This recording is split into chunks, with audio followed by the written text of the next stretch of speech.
जय श्री कृष्णा। राधे राधे। एक बार भगवान श्री हरि विष्णु जी गरुड़ जी पर सवार होकर कैलाश पर्वत की ओर जा रहे थे। रास्ते में गरुड़ जी ने देखा कि एक ही दरवाजे पर दो बारातें ठहरी हुई थी, लेकिन मामला गरुड़ जी की समझ में नहीं आया। तो बस फिर क्या था, पूछ बैठे श्री हरि विष्णु जी से। गरुड़ जी बोले कि हे प्रभु, यह कैसी अनोखी बात है कि विवाह के लिए कन्या तो एक है, लेकिन बारातें दो आई हैं। हे प्रभु, मेरी तो समझ में कुछ नहीं आ रहा है। प्रभु बोले, हाँ, एक कन्या के लिए अलग अलग जगह से दो बारातें आई हैं। एक बारात पिता के द्वारा पसंद किए लड़के की है और दूसरी बारात माता के द्वारा पसंद किए गए लड़के की है। ऐसा सुनकर गरुड़ जी की उत्सुकता बढ़ गई। उन्होंने प्रभु से पूछा कि हे प्रभु, कृपया करके मुझे इतना बताइए कि आखिरकार इस कन्या का विवाह किसके साथ होगा। गरुड़ की उत्सुकता को देखकर भगवान बोले कि जिसे माता ने पसंद किया है और बुलाया है, उसी के साथ कन्या का विवाह होगा, क्योंकि कन्या का भाग्य किसी और के साथ जुड़ा हुआ है। ऐसा सुनकर गरुड़ जी चुप हो गए और भगवान को बैकुंठ में पहुंचाकर कौतूहलवश पुनः उसी स्थान पर आ गए जहां पर दोनों बारातें ठहरी हुई थी। अब गरुड़ जी के मन में विचार आया कि यदि मैं माता के बुलाए गए वर को यहाँ से हटा दूं, तो फिर विवाह संभव ही कैसे होगा। बस फिर क्या था, विधि के विधान को देखने के लिए जिज्ञासावश तुरंत ही उस वर को उठाया और ले जाकर समुद्र के एक टापू पर धर दिया। ऐसा करके गरुड़ जी थोड़ी देर के लिए ठहरे भी नहीं थे कि उनके मन में फिर से एक विचार दौड़ा। उनके मन में अचानक से यह विचार आया कि मैं इस लड़के को यहाँ उठा लाया हूँ, लेकिन यहाँ तो खाने पीने की कोई व्यवस्था ही नहीं है। ऐसे में इस निर्जन टापू पे भला यह कैसे जीवित रहेगा। यह तो भूखा ही मर जाएगा और वहाँ सारी बारात 56 भोग का आनंद लेगी। आखिरकार यह तो कतई उचित नहीं है, क्योंकि इसका पाप अवश्य मुझे ही लगेगा। मुझे इसके लिए खाने का कुछ तो इंतजाम करना ही पड़ेगा, और अगर विधि का विधान देखना है तो थोड़ा सा कुछ तो परिश्रम मुझे भी करना पड़ेगा। ऐसा विचार करके गरुड़ जी वापिस उसी स्थान पर फिर से आ गए। उस कन्या के घर पर अब स्थिति यह थी कि वर के लापता हो जाने के कारण कन्या की माता को बड़ी निराशा हो रही थी, लेकिन अब भी वह अपनी हठ पर अड़ी थी कि कन्या का विवाह होगा तो उसी वर से होगा जिसे माता ने पसंद किया है।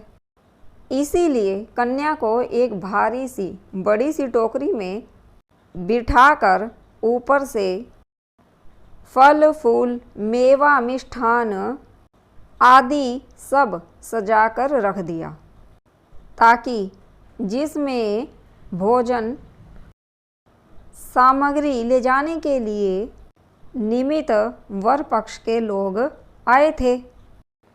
कन्या की माता ऐसा इसलिए कर रही थी क्योंकि इसके पीछे उस कन्या की माता की यह मंशा थी कि वर पक्ष के लोग कन्या को अपने घर ले जाएंगे और वहां जाकर वर की तलाश करके कन्या और वर का विवाह करवा देंगे।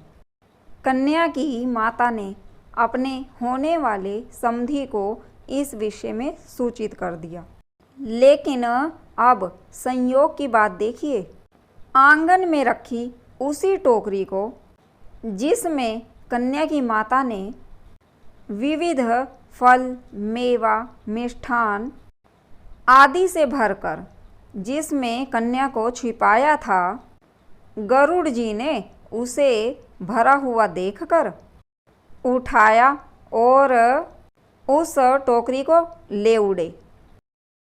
उस टोकरी को ले जाकर गरुड़ जी ने उसी निर्जन टापू पर ले जाकर जहाँ पहले ही वर को उठाकर लेकर गए थे, जिस टापू पे उस वर को रखा था, उस टोकरी को भी वर के समक्ष ले जाकर रख दिया।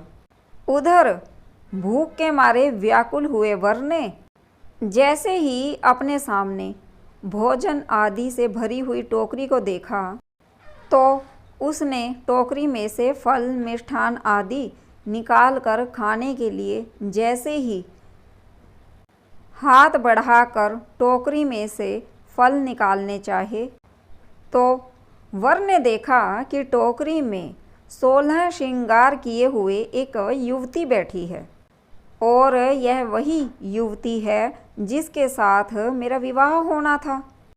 अब तो गरुड़ जी भी यह सब देखकर दंग रह गए। अब तो उन्हें यह निश्चित हो गया था कि हरि इच्छा ही बलवान है, कि राम कीन्हे चाहे सोई होई, करे अन्यथा आस नहीं कोई। ऐसा सोच विचार कर बस फिर क्या था, गरुड़ जी ने शुभ मुहूर्त का विचार करके स्वयं गरुड़ जी ने पुरोहित जी का कर्तव्य निभाया।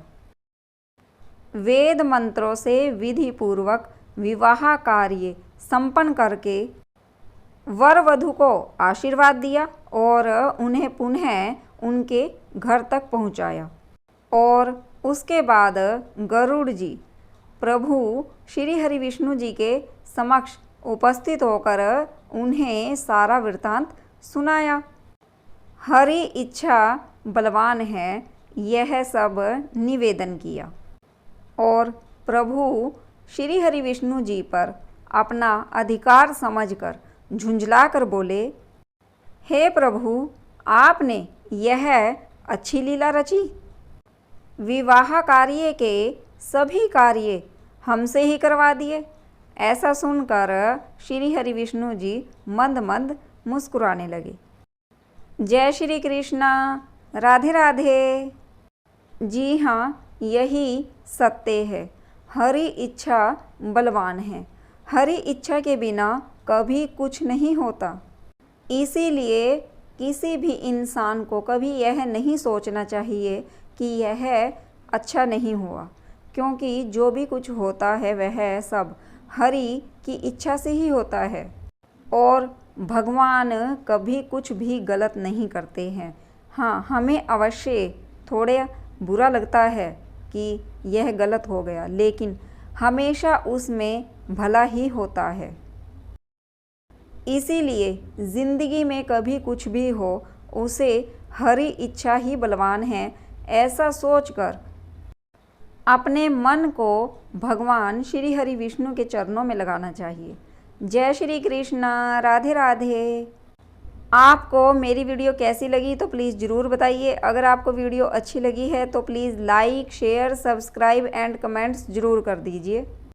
अगर आप मेरे चैनल पर नए हैं तो चैनल को सब्सक्राइब कर लीजिए ताकि मेरे आने वाली वीडियो की नोटिफिकेशन आप तक पहुंच सके। जय श्री कृष्णा, राधे राधे।